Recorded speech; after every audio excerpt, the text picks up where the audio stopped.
देखिए, erectile dysfunction बहुत ही ज़्यादा कॉन्फिडेंशियल और सेंसिटिव टॉपिक है। कुछ लोग ऐसे होते हैं कि इरेक्टाइल डिस्फंक्शन का खुद ही ट्रीटमेंट लेने लगते हैं या फिर किसी अनक्वालिफाइड पर्सन जैसे कि हकीम के पास जाके ट्रीटमेंट लेना स्टार्ट कर देते हैं, जिससे उनकी हेल्थ पर एक बहुत ही बुरा असर पड़ता है। मेरी एडवाइस यही है, आप किसी क्वालिफाइड साइकेट्रिस्ट या फिर यूरोलॉजिस्ट के पास जाकर इसका ट्रीटमेंट ले और इस इरेक्टाइल डिस्फंक्शन की बीमारी को जड़ से ख़त्म करने की कोशिश करें। नमस्कार, मैं नवीन भारती स्वागत करता हूं आपका हमारे चैनल हाउ डॉक्टर थिंक्स में। आज हम बात करने वाले इरेक्टाइल डिस्फंक्शन यानी कि नपुंसकता के बारे में। आज हम बात करने वाले हैं सबसे पहले इरेक्टाइल डिस्फंक्शन के साइकोलॉजिकल ट्रीटमेंट के बारे में। अगर किसी पेशेंट को सेक्सुअल एंजाइटी दिखाई पड़ती है तो हम उसे उसके काउंसलिंग के जरिए उसे इम्प्रूव किया जा सकता है। अगर किसी के रिलेशनशिप इश्यूज पाए जाते हैं तो ऐसे में कपल्स काउंसलिंग एक बहुत ही अच्छा समाधान निकल के आता है इसके ट्रीटमेंट के लिए। अगर ये पता लगता है एंजाइटी डिसऑर्डर एंड डिप्रेशन जैसी बीमारियां इरेक्टाइल डिस्फंक्शन का एक कारण बन रही हैं तो ऐसे केसेस में साइकोथेरेपी के जरिए इरेक्टाइल डिस्फंक्शन को ट्रीट करने के लिए कोशिश की जाती है। अब बात करते हैं हम मेडिकल ट्रीटमेंट की कि इरेक्टाइल डिस्फंक्शन को मेडिकल ट्रीटमेंट के जरिए कैसे ठीक किया जा सकता है। इरेक्टाइल डिस्फंक्शन के केसेस में कुछ ऐसी मेडिकेशंस यूज़ होती हैं जो कि पेनिस के ब्लड फ्लो को डायरेक्टली इंक्रीज कर सकती हैं, क्योंकि अगर ब्लड फ्लो प्रॉपर नहीं हो पाता तो इरेक्शन भी प्रॉपर नहीं हो पाता, जिसकी वजह से सेक्सुअल इंटरकोर्स में बहुत ही ज़्यादा प्रॉब्लम देखने को मिलती है और बाकी आगे चल के ये इरेक्टाइल डिस्फंक्शन में डेवलप हो जाती है। इन मेडिसिन को PDE5 यानी कि फॉस्फोडाइएस्टर इनहिबिटर के नाम से जाना जाता है। ये मेडिसिन पेनिस के ब्लड फ्लो को बढ़ाने में बहुत ही ज़्यादा हेल्पफुल होती हैं। ये पेनिस के ब्लड फ्लो को बढ़ा के पेनिस के इरेक्शन में हेल्प करती हैं।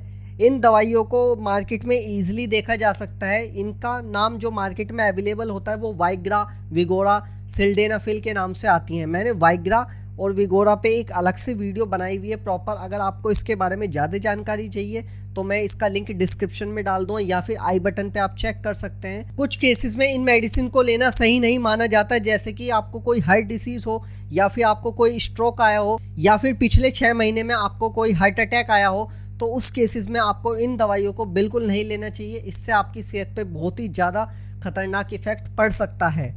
यदि किसी को प्रोस्टेट डिसऑर्डर है तो उनके लिए भी ये दवाई बहुत ही खतरनाक मानी जाती है, तो उन लोगों को भी ऐसी दवाइयों को बिल्कुल भी यूज़ नहीं करना चाहिए।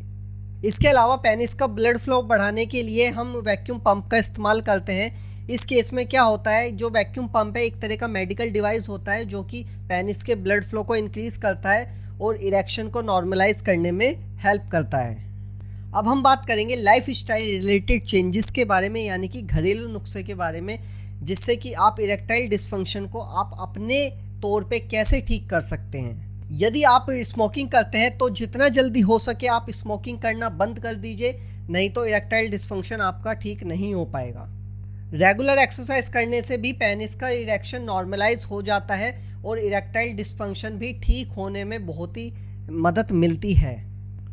अब बात करते हैं इरेक्टाइल डिस्फंक्शन से जुड़े मिथ के बारे में कि ऐसे कौन से मिथ होते हैं और वो सच भी होते हैं या बिल्कुल झूठ होते हैं, तो आज हम वही डिस्कस करने वाले हैं। तो पहला मिथ है हमारे सामने, क्या मास्टरबेशन करने से इरेक्टाइल डिस्फंक्शन हो सकता है? तो इसका जवाब है कि नहीं, इरेक्टाइल डिस्फंक्शन का मास्टरबेशन से कोई डायरेक्ट लिंक नहीं होता। दूसरा मिथ है, क्या प्रोटीन सप्लीमेंट लेने से इरेक्टाइल डिस्फंक्शन हो सकता है? तो इसका जवाब है बिल्कुल नहीं।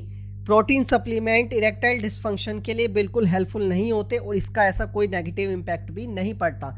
लेकिन हाँ, यदि आप स्टेरॉइड्स का यूज़ करते हैं तो स्टेरॉइड्स ये इरेक्टाइल डिस्फंक्शन के लिए बहुत ही हार्मफुल माने जाते हैं। तीसरा मिथ है, क्या टेस्टोस्टेरोन के इंजेक्शंस लगाने से इरेक्टाइल डिस्फंक्शन इंप्रूव हो जाता है? देखिए, कुछ लोग यही सोचकर टेस्टोस्टेरोन के इंजेक्शन लगवाना स्टार्ट कर देते हैं और उनका इरेक्टाइल डिस्फंक्शन पे कोई इम्प्रूवमेंट नहीं देखने को मिलता।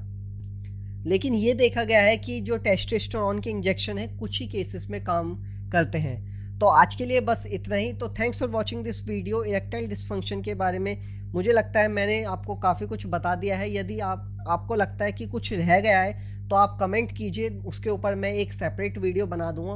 वैसे मुझे नहीं लगता ऐसा कुछ रहा है, तो ज़्यादा से ज़्यादा इस वीडियो को शेयर कीजिए एंड लाइक कीजिए एंड कमेंट कीजिए और हमारे चैनल को सब्सक्राइब कीजिए। Thanks for watching.